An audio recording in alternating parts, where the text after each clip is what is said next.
Animal language. Bertrand Russell said, "No matter how eloquently a dog may bark, he cannot tell you that his parents were poor but honest." Animal language is such a controversial and intriguing subject. It is. When a talking parrot says hello or bye-bye or can't take it anymore or any of a dozen other phrases, why doesn't this count as language? Okay? It's communication, but is it language?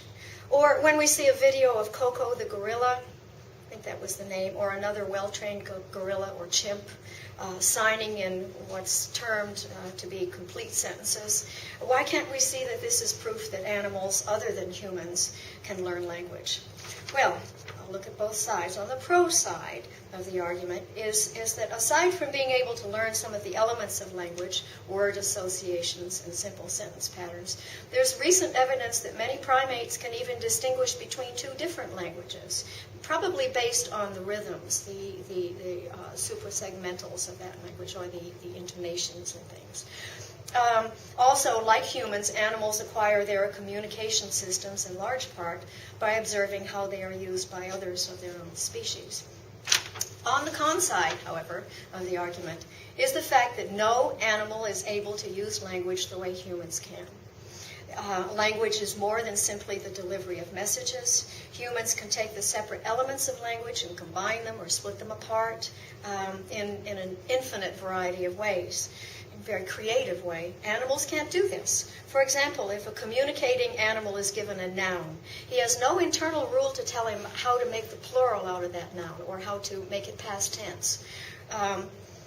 Or possessive. Similarly, an animal who has been trained to speak, so to speak, has no concept of how to use the system of articles in English, which is difficult, but this is something any 3-year-old native speaker can do with relative ease. In addition to being able to combine or separate words into, the discrete elements of language, humans, unlike animals, also have the power of recursion. Only humans can create a structure within a structure within a structure, such as this is the cat that ate the rat that ate the moth that lived in the house that Jack built. And that is a nursery rhyme for really little children. This would be impossible for a gorilla or a chimp to do, but a really young child gets it, okay, and can create that sort of thing himself. The fact remains that animals do have their own systems of communication, whether the messages are delivered by means of sound, movement, smell, taste, touch. But animal language is a system of signals, usually a particular response to stimuli. Baby animals learn much of their communication behavior from their elders, just as they learn other behaviors such as how to stalk the prey or where to find good things to eat or where to hibernate this winter.